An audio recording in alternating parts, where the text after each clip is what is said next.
So we've got you out of school today. Yeah, so what are you missing? Well, math, Math? science, English, and DT, I think. Nice. I'm out of science and French exams. Really? Oh, we've got you out of today? exams. Yeah, out of exams for days. So she has to resit them on Friday, so she's not totally out of her maybe. You've not properly scammed it then, really. You've just kind of put it off, haven't you? But yeah, she got a pass for the full day. So yeah, it's the first thing you said when you came home, wasn't it? Yeah.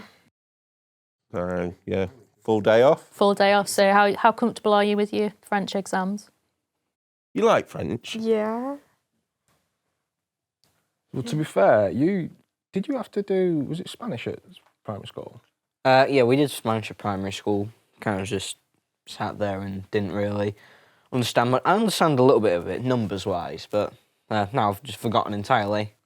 Well, I remember when you started doing that, and me and your mum was questioning why you should be doing Spanish at primary school when you were struggling with English. Yeah. Basically because of dyslexia. Mm-hmm. So we spoke to the teachers about that, and they actually said, yeah, let's maybe get you out with Spanish for a little bit and give you some more English support. Mm-hmm.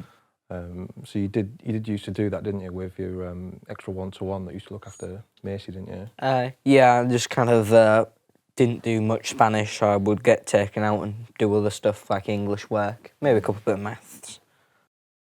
So how it's quite interesting, isn't it, about the diagnosis sort of side of stuff, because I know from our perspective, we from early doors wasn't sure if you had dyslexia, because can you remember when you was little, you couldn't speak when everyone else was speaking, so you was quite late to develop with that, and it was because Noah's he needs these tonsils removing. There was literally that big inside of his throat that when we eventually got in front of a doctor, they said, have you ever had a hangover? It's like, well, yeah, you've had a hangover. He said, you know that feeling where you can't think straight and you've got a headache? He said, Noah's had that all of his life because he's not getting enough oxygen. Wow.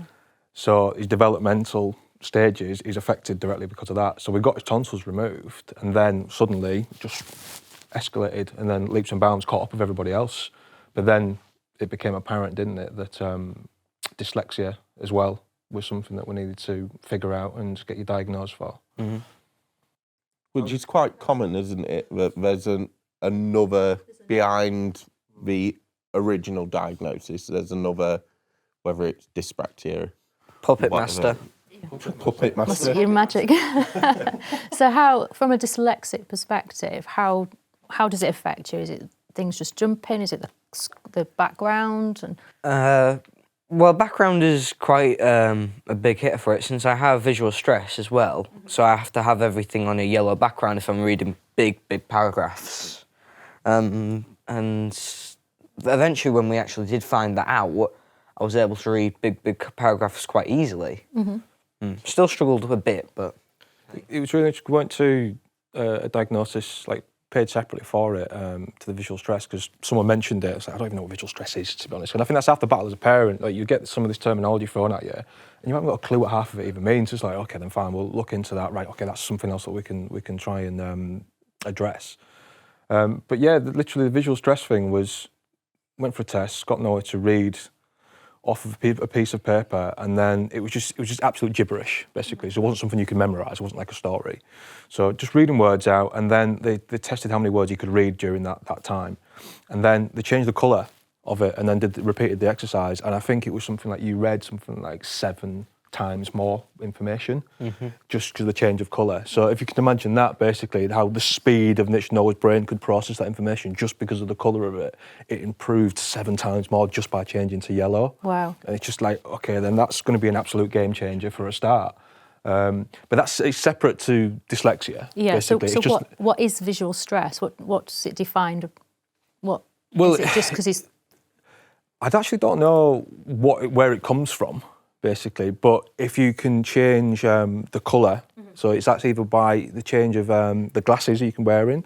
So some people will suffer from visual stress, and instead of trying to read text which is in black on a white background, they could wear tinted glasses that are blue, green, red or yellow, depending on what sort of visual stress they suffer with. Right. And then they can actually see the text better, and they can read it quicker. But obviously you can change, you can get rid of the glasses, and then you can actually just highlight stuff in a different colour as well.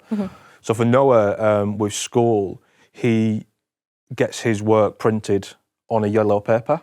Right. And when he's on his Chromebook, he basically has black on yellow text. Because for his visual stress, that solves the problem.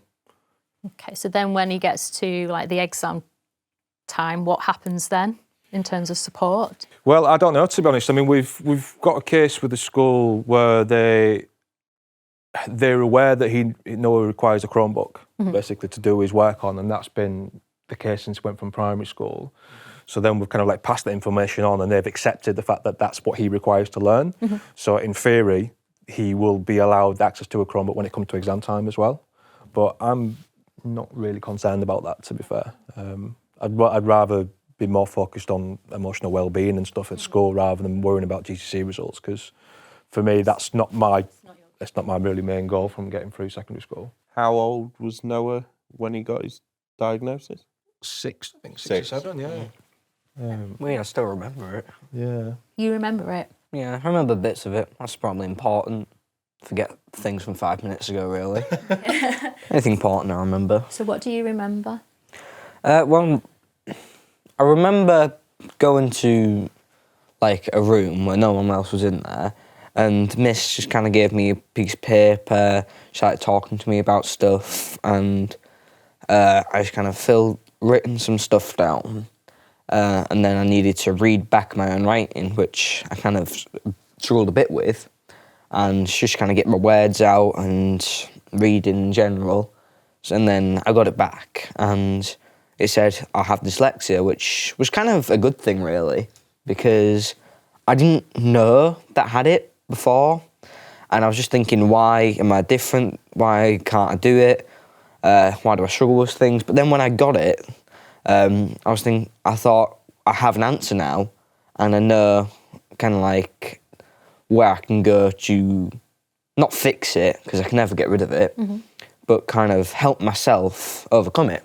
So I think that was a big game changer, just kind of found out what it was. I think you had a massive attitude shift, didn't you? Because I think before you got a diagnosis with dyslexia, like you say, you didn't really know why you were struggling with certain things, and I think you were probably beating yourself up a little bit about that. And then it's almost like when we said, oh no, it's because basically you're dyslexic.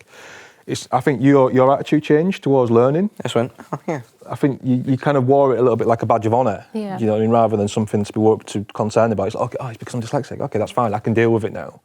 And I think you've kind of worked probably harder ever since then. Just trying to overcome it and just trying to think of a way to not fix it, but I think just kind of make it better for myself. Yeah, you've kind of developed some resilience from being aware of it, really, haven't you, to be fair? Mm-hmm. It's that having the tools in your toolbox to be able to use them when you need to use them. And I think that's one of the things when we were going through our line managers going through the training, our trainer who's training us on neurodiversity spoke about how obviously everything's set up for processes, systems for the average person. When you then come to talk around the neurodiversity, once people get diagnosed with a neurodivergent condition, they suddenly have this toolbox that can help them on a day-to-day basis because they need that additional support to be able to thrive. And this is what I'm hearing with Noah, is that the change in that screen colour and paper and so on is enabling Noah to thrive in the school environment, where before you didn't know what it was jumping around, it was doing all these different things, and you didn't know yourself, and you suddenly have got An answer. Noah's toolbox. And I think one of the other big things as well when it comes down to describing like toolboxes, because Noah's also got dyscalculia, basically, which is it's a little bit like dyslexia but with math, to be fair. So it's like basic understanding of math and sequencing. So we have got like additional support by going to Kit McGrath, basically, which deals with dyslexia and dyscalculia. So Noah gets extra schooling, which I'm sure you don't appreciate me sending you to extra lessons as well. But Actually, no, I do appreciate it since they're really nice people there, and I just like being there. you know, you've been doing that for a long time as well, haven't you? So that helps you kind of keep on top, doesn't it? Really, at school, Kind of like a community. Yeah. Well, I think that's the great thing about it, really. So in terms of, obviously, the journey's been from quite a young age for yourselves. And how, as parents, how have you found that journey of going through all the motions to get to the diagnosis piece? Probably painful at times, to be honest, because it's just the uncertainty of just not knowing what best to do to kind of like help your child, really, because you don't really want... You feel as though you're a little bit helpless at sometimes. But then...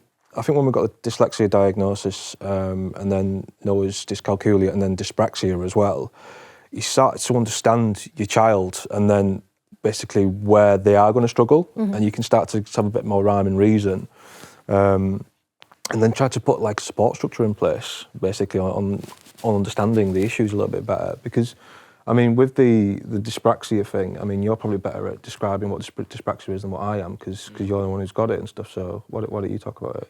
Well, dyspraxia is kind of struggling to move and stuff, really, like turn quickly. And I quite struggled with that since I played for a rugby team, and the first couple of weeks of being there, I couldn't keep up with anyone else. I struggled to actually catch the ball and stuff. And I questioned myself so many times, like, I can just make it all go away by saying quit. But I didn't, because I knew that if I just quit, then I'll be letting not just myself but all my friends down, because I'd made a bunch of friends there. And then I just kept going, and eventually I kind of overcame that and became better, and now I'm even a coach of the team. That's fantastic. It's that resilience. I think so, and it comes back to the same dyslexia point I made earlier on about just, if you understand it, you can come to terms with it, and then you can build from there and just appreciate the fact, okay, then I'm never going to, in Noah's case, I'm never going to be a Super League player, but it's like, okay, then what can I do instead, basically, that still keeps me involved in the game? And I think, I mean, Scala, who Noah plays for, I mean, he's sporting the badge there just because he's on this camera, they've been really great in recognising that, and I'd say for any club who's got kids who potentially have got dyspraxia, finding a route for them to stay involved in the game as it gets more and more competitive, it's very difficult. I mean, Noah's got some unique skills, basically, where he did want to help other people in the team around him and move into a coaching position. So I think I think you've been doing it for about a year and a half, 2 years now. So basically when the coaches said, you know what, I think we should transition Noah into a junior coaching position so he can help to talk to the lads and give them team talks for the game, that was absolutely amazing for us as parents, because we was thinking, oh, well, at some point this is going to come to an end, and it's going to be such a shame because it's going to be too competitive for Noah because of dyspraxia to be able to keep playing. But then the club have found a way of saying, you know what, Noah's got some real unique talents here. He might not make the Super League, but let's try and mould him in a way where he's happy and we're getting the best out of him. So it's just shaping the role, basically, which probably comes back to what I think most people in companies should try and do. It's just seeing the best in people and saying, okay, then we're not trying to make you into a rocket scientist when you never could be one, but what we are going to do is look at what you can do and what you excel at, and then we'll we'll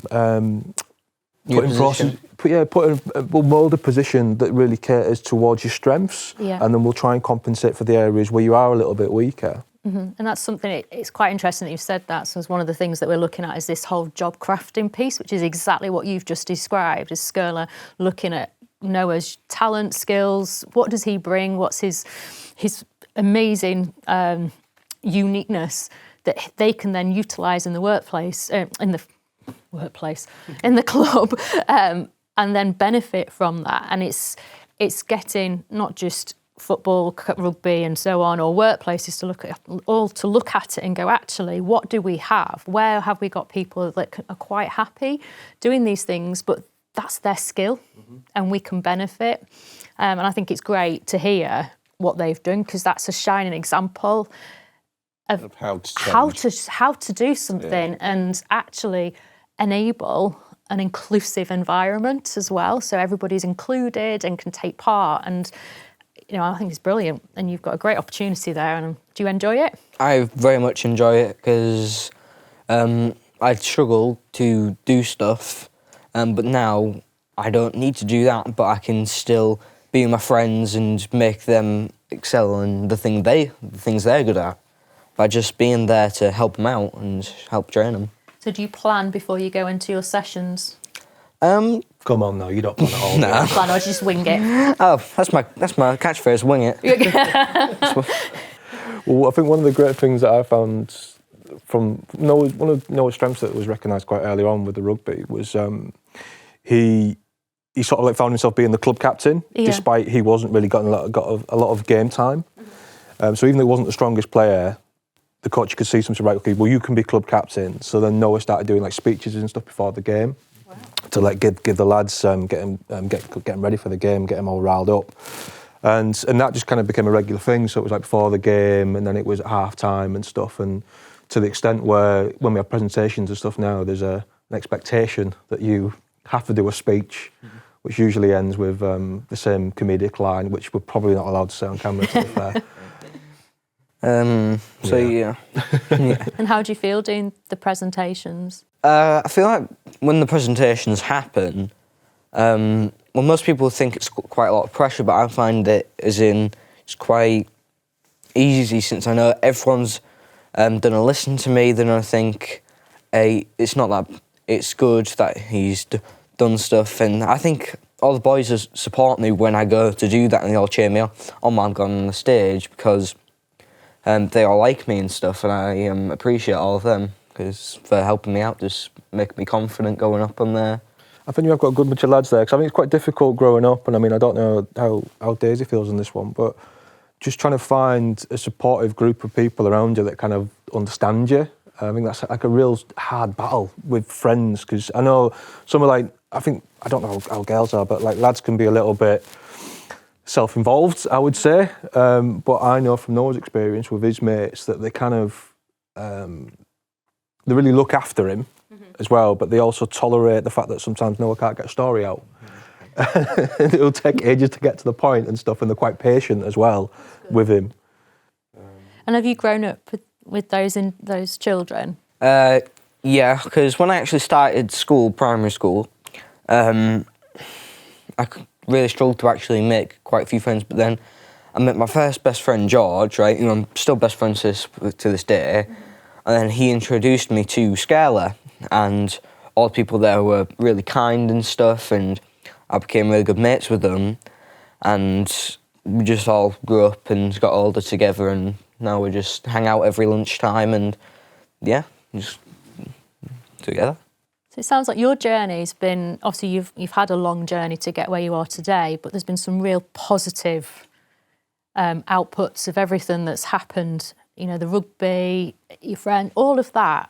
And it's just, for me, it's that saying there is a positive in terms of going through that process, because it's about enabling your child to succeed, and you've done all, as parents, you've done everything you can to help Noah to get to where he is today, which is fantastic. I'm going to come on to it in a second, kind of your future, where you want to go and the workplace side, but I think it's now time for Daisy. So Paul, do you want to talk to me about Daisy's journey? Because yours is new, and I know we've had conversations with regards to this. Yeah, so we're really early in Daisy's diagnosis, aren't we, babe? It's we're probably 3 months in now since we got a diagnosis.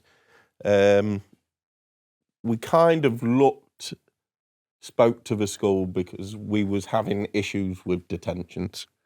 And when I mean she was getting sort of 6 detentions a week, and there's only 5 days in a week that she can serve her punishment, we was getting a bit bogged down, weren't we? Yeah. And she was getting to a point where you could physically see her in the morning breaking, having to go to school, and kind of had a chat with a couple of teachers on a parents' evening to try and get to the bottom of where we was going. My niece has got ADHD also, so I kind of mentioned that to the teacher, and she said, well, we have had a couple of teachers mention that. So for me, that's a little annoying that teachers are mentioning it but not feeding it back to the parents. And yeah, we applied for the assessment. The NHS came back with about a 48-week waiting list for the initial assessment. And we kind of spoke with Mum, didn't we? We couldn't afford for Daisy to wait that long, especially because she's coming in to start her GCSEs in the next 2 years. So we went private, and a week later, you know, we had the assessment, diagnosis the same day. Bit of a weight off for you. I think you could breathe a little bit after your diagnosis. And yeah, it was, I mean, as a parent, personally, I feel like we've failed her. Why? Just because she's 13 now, she's a young lady. You know, it's hard, isn't it? As a parent, we should have picked this up a long time ago. And, you know, primary school, we were very lucky in a sense, like Harry and Daisy's primary school, my son's, there was only like 55 kids in the whole school.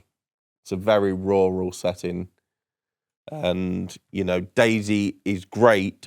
She's a superstar at masking.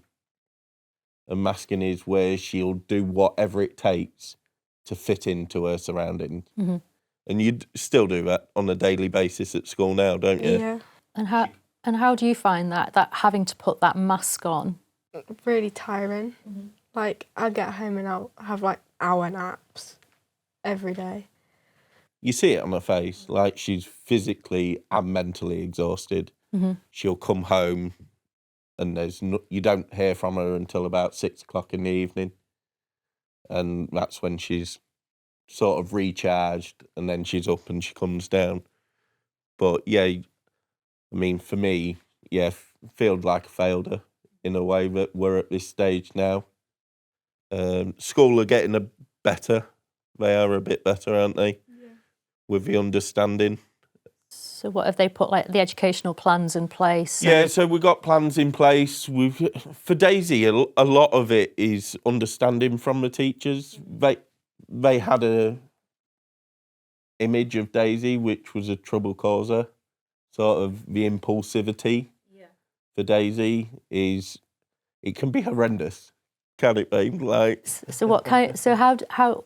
Explain Tesco. Yeah, so explain to me how it affects you. Like in Tesco, a man like sneezed really loudly,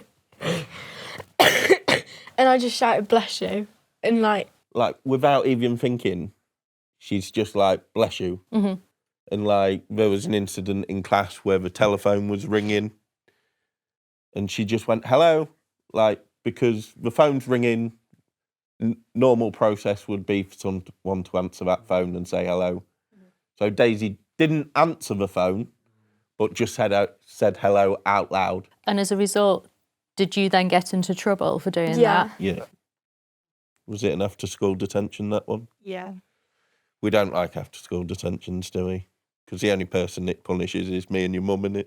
Because you don't care. Yeah. Yeah, that's the debate I had with schools as well. Yeah, It's a punishment for us. Like, yeah, Daisy's not. The only thing that annoys Daisy about a detention is her social life. Mm. Like the bell rings, thinks she gets to see her friends, mm-hmm. and that's the only thing that annoys Daisy about a detention. And for someone that's got ADHD, it makes no difference at all, does it? It's like that.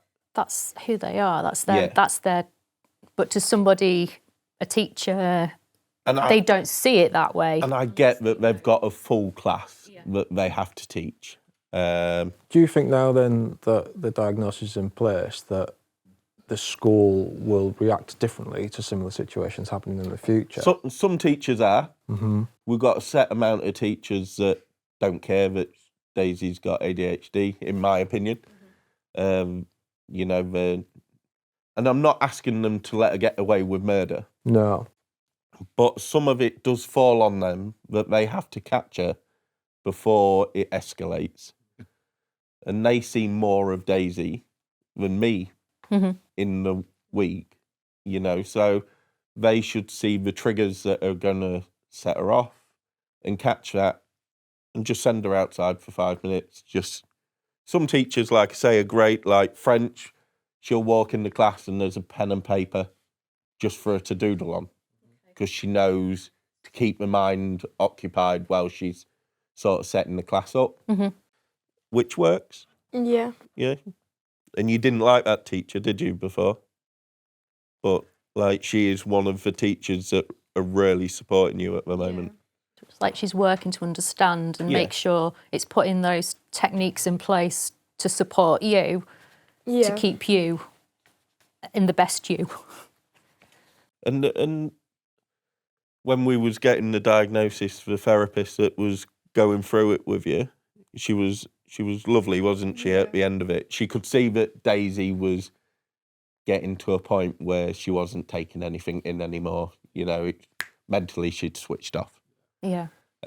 So she said for you that you could go get ready for school, and before you left, she said that, you know, it was really nice actually for her to say that you're a beautiful young lady, and this diagnosis doesn't define who you are, doesn't change anything. You are still the same person, but it helps others understand. And for me, that is key, that other people have to understand what kids are going through. And not just kids, but do you know what I mean? Like, my dad is one really that struggles.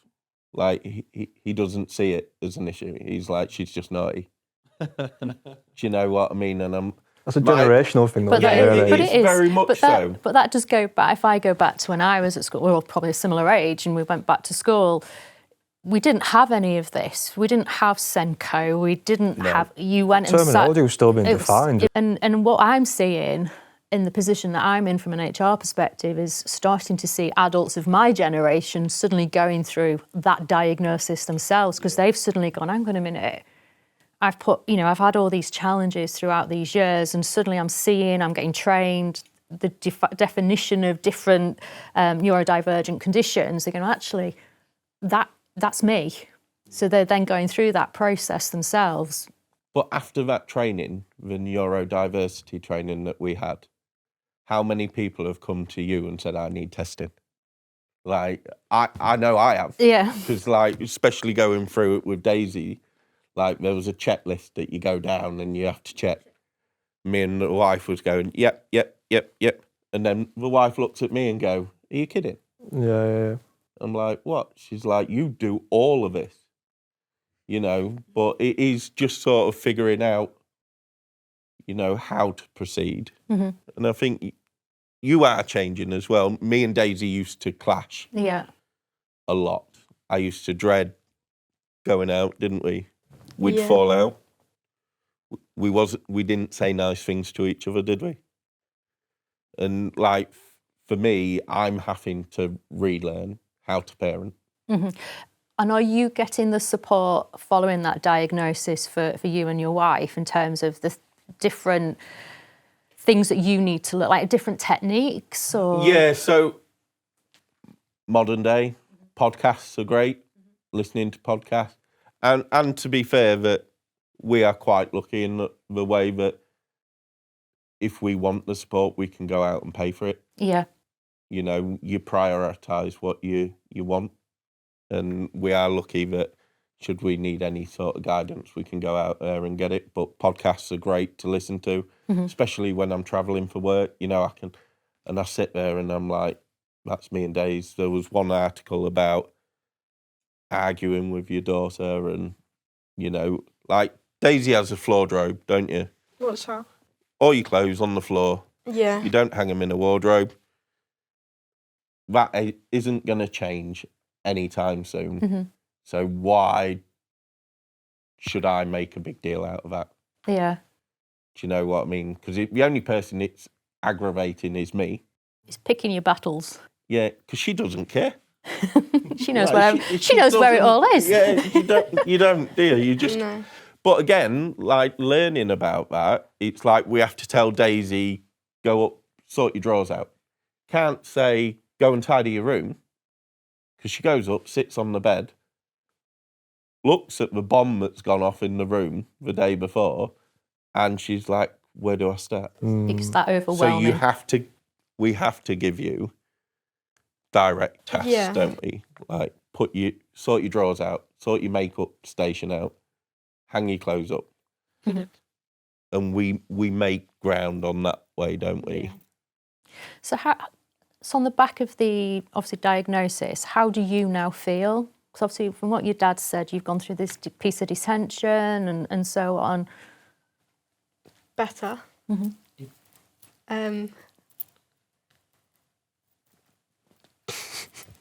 What about, obviously you've got friends at school, Yeah. how have they changed towards you in terms of on the back of that? They've seen it, like, they've known me since like year 7, so it's sort of normal to them.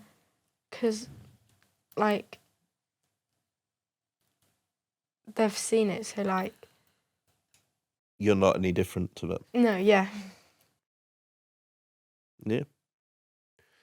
Like Noah was saying about his friendship group, like that they all support. Like the girls do that. Don't get me wrong, but girls are a different. They're a different breed at that age, I think they are. Like honestly, like Noah's nodding. honestly, like you'll hear Daisy on call, and like my wife will go in the bedroom and go, "Come on, girls, that's not very nice," because they're all talking about someone else or whatever. But yeah, you're just different, aren't you? Like, whereas my son is totally chilled, like never really any drama. But this one, my God, we never know who you're friends with from one week to the next, do we? Really? No. You know. Do you know you're saying about the instructions, like the small, concise steps and stuff? I think that's something that probably most people could benefit from, to be honest. But I know you in particular, Noah, you really benefit from that because, like your example of go tidy your room, that's just too ambiguous for Noah. Yeah. You know what I mean? It's like I don't even know what that means basically. But if you just say right, okay, then, and you really break it down. I mean, we do stuff like teeth, pajamas, bed. Yeah. Do you know what I mean? Just literally a minimum amount of fluff around the information. Check. Done. Otherwise, the way that your kind of brain works is, by the time the first bit of information's gone in, you give them an extra one and an extra one and an extra one. You might remember the last one, first two are gone.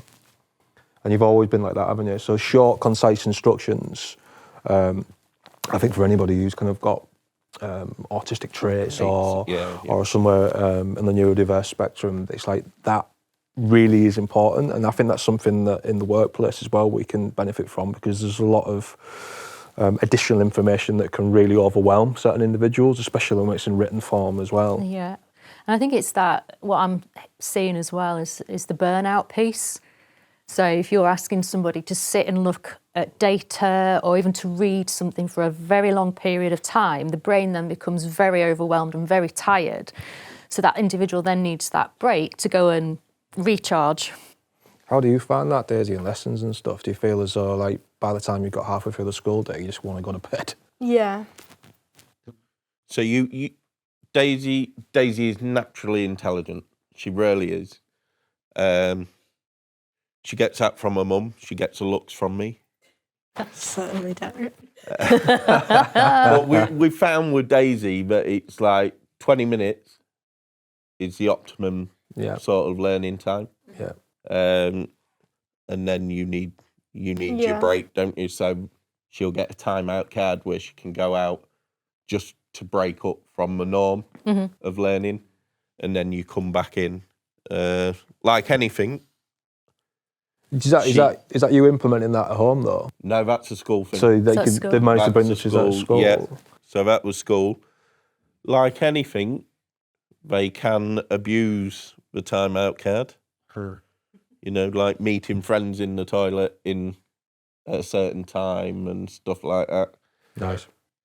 You know, no side eye needed. You know, but like that's where I'm saying, like, with the school, like, don't let her get away with murder. Yeah. Like, that's not what I'm asking. Yeah. I just want some understanding that she learns differently. And, you know. We're finding that, aren't we? I think Yeah. within the group, because I was going to mention when Dave said about the burnout thing, and you know, but that's coming from you having to mask all the time as well. I know from Noah from being a young age that, again, 20 minutes, and like literally, the teacher would recognise it as well. So there's no point in trying to give us anything more. Yes, Noah. Can I say something? I thought of something quite a time ago, and I call it the social battery. Okay. And it's basically, the social battery is where you can have a certain amount of time, right, where you're like perfectly social, you can talk to people, but then it eventually just dies and you have to go chill out, no one near you, and then it recharges. And sometimes that can be like potential. That's not a word, is it? Is that a word? You just made a word up there, Noah. That's brilliant. You're in my category. New word.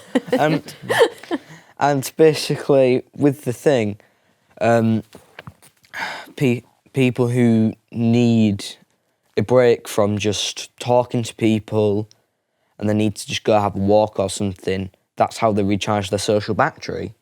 And then you can go talk to people again and again and again. You just need to hit those breaks once in a while. I think that needs to be in like lessons for like some people where they need to just go out, have a bit of a walk, come back in, social batteries recharged, can learn again. I think that needs to be implemented in lessons. I like that. I really like it. That is something she will do all the time, isn't it? When we have people round the house, like Daisy's... To remove yourself from the situation for a her little bit. social battery will drain Noah and she'll take herself off. Sometimes you see her again, and it's not her being rude with people. It's just that she, especially if there's a lot of people, she can't. I feel that you can't process it when there's a lot of noise. It's quite overwhelming, I think, sometimes being in an environment like that when there's a lot of voices and there's a lot of people talking. I know you struggle with that a lot. I struggled with that, especially when I started actually doing rugby. I just couldn't focus. There's so many people shouting, but then eventually I got used to it and became part of the crowd. So how does it affect you, that? Because these are one of the things we're looking at. So obviously we're moving into a new office. So part of that is understanding and making sure our environment is fit for everybody. So where we have got individuals who have got neurodiverse conditions, they're going in to see the environment before everybody else does to get a feel and understand it more. But that noise piece and that overstimulation, what does it do to you? Because I know my little boy gets overstimulated from noise. We have to take him out. He has to come out of the classroom, and he's 10. And it's quite a big thing because you can see the shift in behaviour. But that's him. How does it affect you? It affects me in a couple of different ways, because especially in the classroom, there's quite a lot of shouting and bad behaviour from bad students. And sometimes that just makes my brain go panic mode. But actually one of the ways I fixed that might sound a bit weird, but I have a song playing in my head, just like take all the noise away, like distract myself by playing something I like in my head. And that actually just genuinely help getting rid of the noise. Is that like a coping mechanism? That's one of my definite coping mechanisms. And what song's that? Just like any, like Imagine Dragons, Mumford & Sons. Some good songs then. Yeah, good test. I was going to say, not AC/DC or... Especially AC/DC. What about you, Iron Man song. What about you, Daisy? I think it's just like so many people at once and processing what everyone's saying. It's a bit like too much to think about. Overwhelming. Yeah. I think when there are a lot of people in the environment speaking, you in the past have, I remember seeing it at rugby where you literally came off the pitch and you said, I can't cope. I said, what's wrong? You know what I mean? I was trying to figure out what the issues was. Just too many, all the lads were shouting, all the coaches were shouting, all the parents were shouting, just stuff to do with the game, nothing aggressive or bad. But for Noah, in the middle of it, trying to actually play the game with dyspraxia, bearing in mind that your thought process and actually trying to move your body is exhausting enough as it is, and then to have all of these additional noises, you literally just came off and said, I can't cope with this space, basically. And you had to remove yourself from it. And it's quite bizarre, the fact that you've sort of conditioned yourself in that environment and you can cope with it now miles better than what you used to be able to. Yeah, it's basically, I did it for so many years that I basically went, okay, I know all the voices going on now, and I realised, stop listening to all the parents shouting, all the coaches shouting, just listen to myself, right? Listen to the game, no one else, right?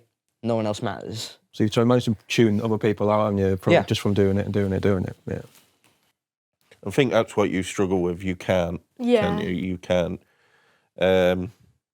Maybe a girl thing at this sort of age as well. You love drama, don't you? Like, What girl doesn't? like general drama. Like, she just has to be in there, don't you? Like, she admits it. It's like nothing to do with her. She doesn't even know the people that it's involving. But you have to give them your two penneth, don't you? You have to say what you're thinking, and that's part of it. That impulsivity. Blurt it out. You know, she has to, and if she can't, she gets really frustrated with that. Mm-hmm. Like, you can see it sort of bit like a pressure cooker, you know, where it's building up inside. Especially at the early days in your diagnosis, we would get into an argument. Yeah. And I've had to learn dads are not always right, and we don't end the conversation. She has to be allowed to have her input. If I'm telling her off, or even if it's not telling you off, she still has to feel like her version of events have been heard. Mm-hmm. Do you know what I mean? Just so because if not, she'll go up to her room and it'll just be going round and round and round.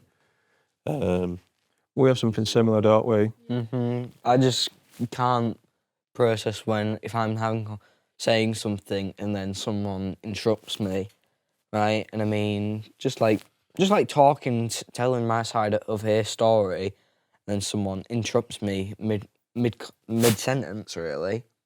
Even if I'm going quick, I just can't cope with it, and I go, please let me finish my sentence. And I need to finish it before I can let it move on. You genuinely find that difficult, I don't you? genuinely find it difficult. You cannot move on from the conversation at all until you're like, right, well, I need to have my bit now, please. And do you have the way somebody speaks to you? Like when you're at school, teachers can be quite direct at times. They can shout. How does that affect you? Well, me, it never really. If a teacher's talking to me, doesn't affect me much because I don't want to sound cocky here, but you're allowed. but I'm a good student and I've never do anything bad. Yeah. So I know, and I can tell myself in my head, nothing bad's just gonna happen, right? If anything, it's gonna be something good. And even if the teacher just came to tell me, no, are you paying attention to the work? I'd go, oh yeah, sorry, I just forgot. I'll do that. And yeah, it's just when other people are being shouted at in the classroom, I just go into panic mode in my head. Mm-hmm. And because I always think I'm going to be late to my next lesson because she's going to hold us back or he's going to hold us back, and then I go into panic mode. I mean, that's a huge thing as well. You know, I talked to everyone about dyscalculia, basically, and sequencing numbers and the concept of time you always struggled with when you as well. I think get better at it. Yeah, I mean, Noah's got like a watch basically now, which is like a dyslexia watch, which basically supports him in being able to tell the time. But you've always really struggled with just even the passing of time, the concept of it. I would say to you, right, we're going to walk 5 minutes up the road, and for you that could be 2 hours. It's really, really weird. So the notion of trying to get around the school from one lesson to the other lesson with a very short defined period of time in between each one, especially when you've got to go to literally the other side of the school. When you first started secondary school, you used to really panic about that, didn't you? Sprint mode. Yeah, like literally just run out of the lesson. In fact, we actually had an incident, didn't we, where you was told to stay and you didn't realise the teacher was talking to you, but in your head you just had to get to that next lesson because you thought it was going to get into trouble, basically. So that was it, you just sprinted off to it, and then we found out afterwards that the teacher was asking to stay, and so we had to kind of go back and explain the situation, and it all worked out in the end. It worked out in the end, but that was a real point of frustration for Noah, because he just cannot grasp the concept of time. It's really strange. That's quite interesting. That I wouldn't have thought that it would have had that impact from what you're saying, what it's about, that it would then impact that timepiece. And if you think about being sat in a meeting in the workplace, that meeting finishing on time, if you've got to get to another one, could have an impact on somebody. Well, I think it comes down to planning and stuff as well, to be honest. If you was asked you to plan something and get prepared for it, that's sometimes you struggle with that, don't you? Yeah, I really struggle with planning, actually, because I always think if I've got to go somewhere in 5 minutes and we've planned it, I'll constantly be looking at my watch going, yeah. And it's just been like a millisecond or more, and you can't settle until you've actually like left the house and stuff in the morning. Like his friend will come and call for him, and then it's like, you know what, you've still got 10 minutes. There's no point setting off now. It's raining. Yeah. And you'll be like, well, my friend's here now. It's time to set off. And you won't settle at all, will you? Basically, it's like a regimented thing. It's like, well, no, my friend's here now, so we must have to leave. Here. Don't know why, it just happens, really. No. Okay, so if you think about, for both of you, for the future, kind of what are your, when you finish school, what's your ambitions? Where do you want to head? Well, for me... Straight in there, won't you know where? Yeah, get in. Well, for me, I'm never going to be like a writer, a mathematician, nothing like that, because I can't do maths in my head or anything. But I can do like physical work. Like when we're in DT, I'm actually quite good at doing stuff. So I want to do like woodworking or making stuff with my hands, because I can actually do that quite well. I can grasp it. Are you a perfectionist as well, Noah? Does everything have to be perfect? You're not going to work on my house in that case. Then. Not that attitude. If it's like straight-ish. If it's like a pencil, I need to have it perfect in line with my ruler. But if it's like clothes, I don't care. I'll just flop them in. Because Daisy is a that'll do kind of girl, aren't you, babe? Yeah. Like bare minimum. Wing it. Wing it. Bare minimum. I've done what's been asked of me. Is what you would do, isn't it? You won't go above and beyond for anyone, would you? No. So what do you want to do? I want to be an air hostess. That's great. So why do you want to do that? I think because it's a change of scenery and it's not just one thing all the time. It's you're always doing something new. That's great. Impulsivity is going to be great on an aeroplane. What if I asked for a coffee and then I asked for a sugar afterwards? You'd be like, no, I've already given you the coffee. That's an extra demand. I'm not doing that, bare minimum. Get me when I'm bringing the trolley back. Yeah. I want chicken, not beef. Yeah.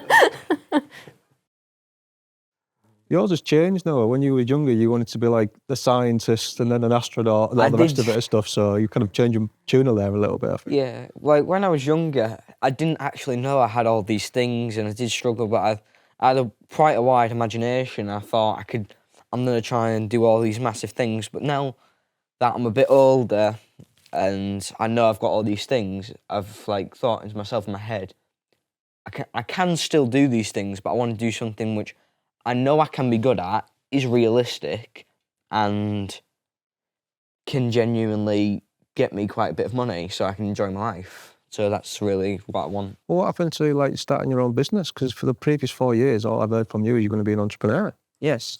That makes things. I said make things. I never said go to a house and do woodwork. I said make things, as in get someone else to do the technology bit, and then I just build it. Nice. So like an engineer sort of. Engineer. An That's engineer, what I want. yeah. That's what I've been wanting. So what things have you been making? Well, mainly schematics for things, because I am quite good at drawing, in my opinion. And just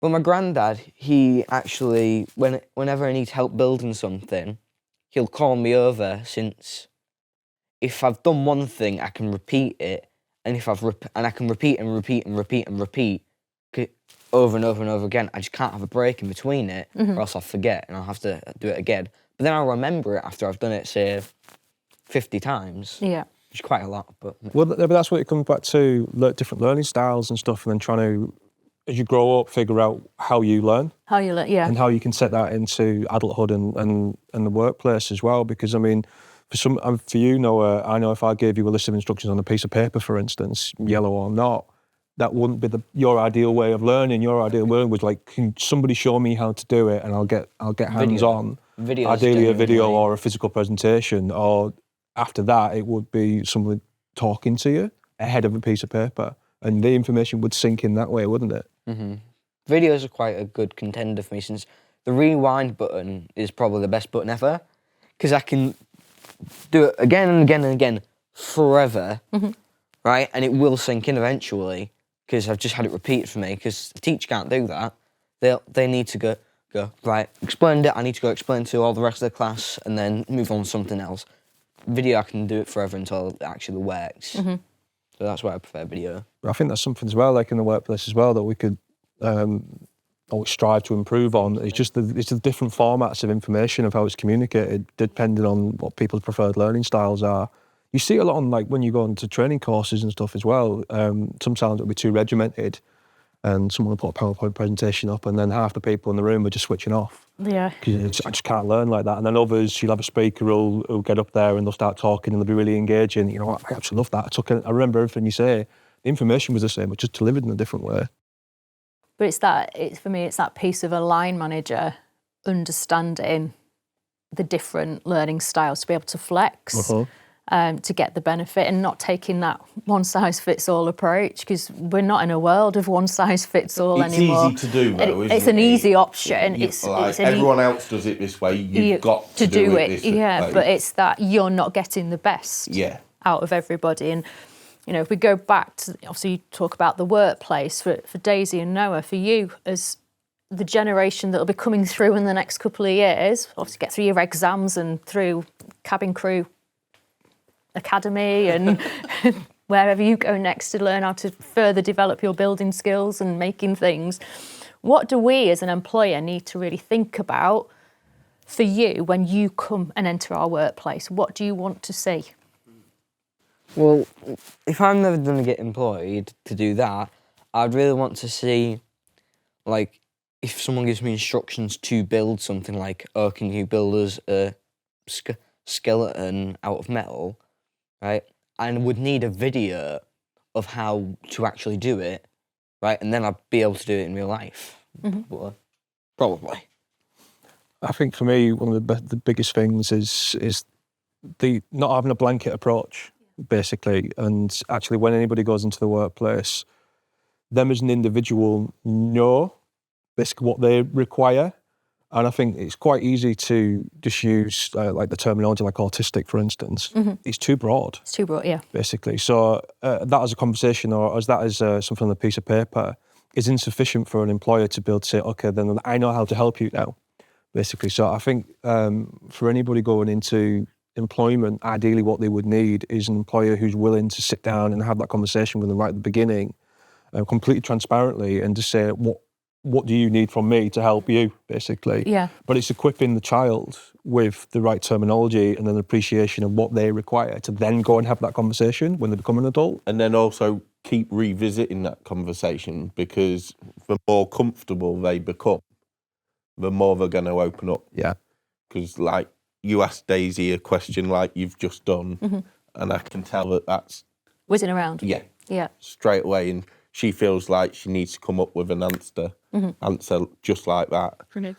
Not always as easy, is it, babe? No. You know, especially for the sector she wants to go into, you know, because people look at you, don't they? You're front and centre almost as an airline hostess, and difficult, isn't it? I don't think there's a right answer. There's not, and I think as well it's that no two individuals with neurodivergent conditions are the same.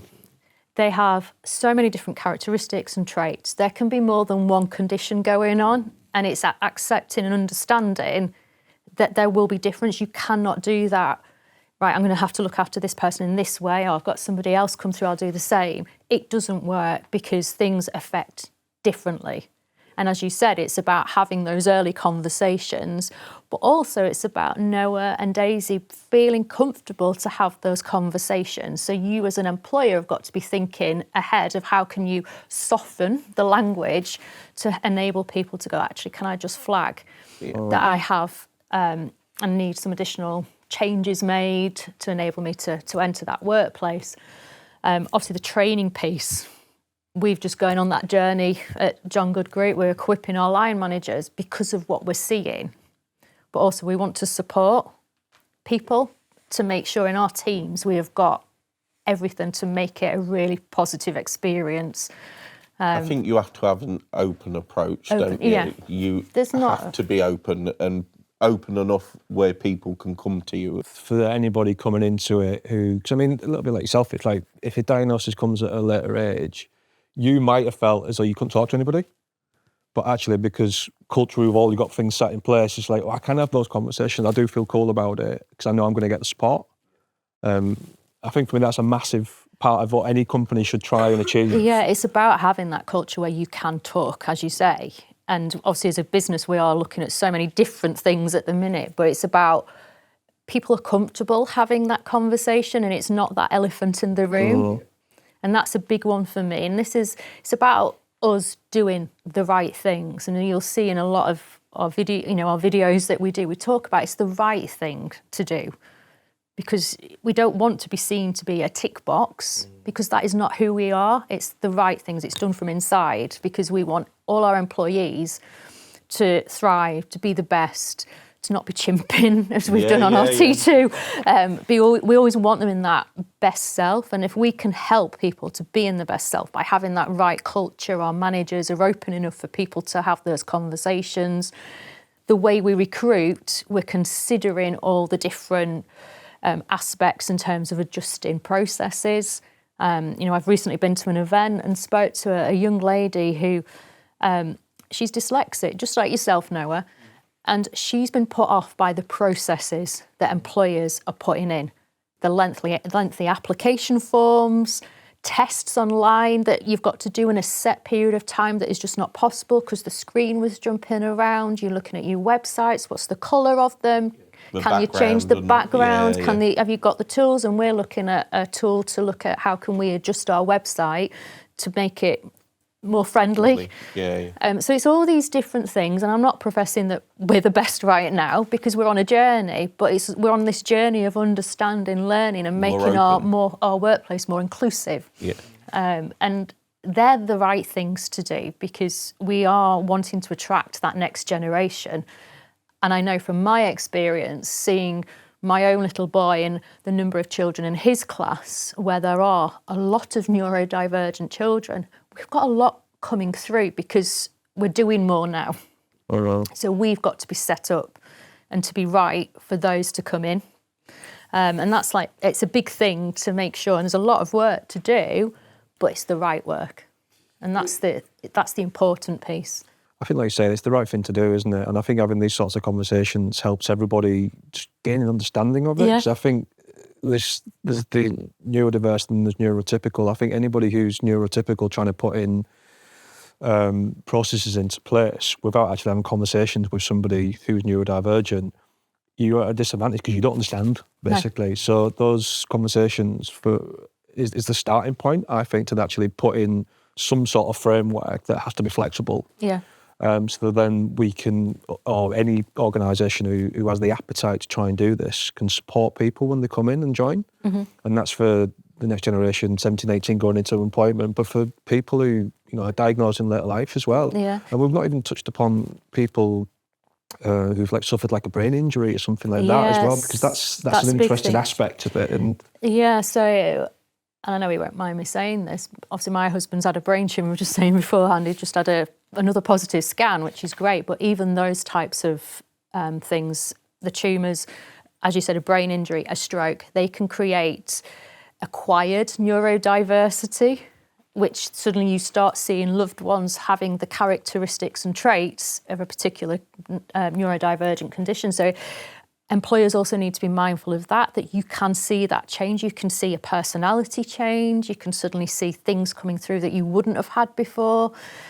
It may be permanent, it may be temporary, but we still, as an employer, have to consider and look at how do we support those individuals as well. And as you say, it's not just that, it's extra things that come with it. Difficult, not an easy task. I think that's the thing, isn't it? I think it's a challenge for any organisation, but I think it comes with the appetite to try and hit it straight head on, really, and actually try and acknowledge that this is something that historically might not have been in place, and the working practices and the processes and just the attitude towards neurodiversity needs to change to support people a little bit better. So it's one of the reasons why I joined John Good. I'd looked at that aspect of it in the culture, and I felt as though it was going to be the right place for me.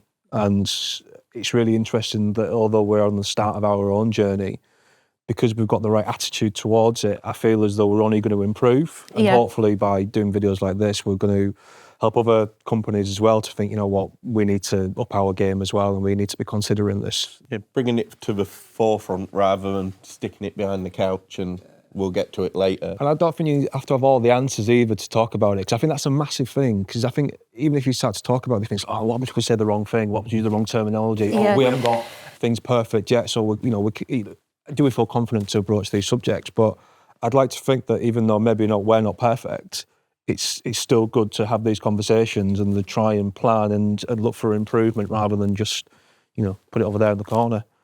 Yeah, it is. We are on that journey, and we are looking. I mean, with so many different things. It's not neurodiversity. We're talking about menopause, andropause. We've got the whole lot going on at the minute. But it's about, these are all life events and things that affect people on a daily basis. So how can we make sure we are equipped, we are set up to help as well? And I think that's for me. I mean, I know you gave one of your team a big hug after your menopause training. And it's that. We're trying as a business. That when you do. Yeah. No hugs yet. No hugs, just mugs. Yeah, no, it is in going to the menopause training. That was one of the best training sessions that I've done.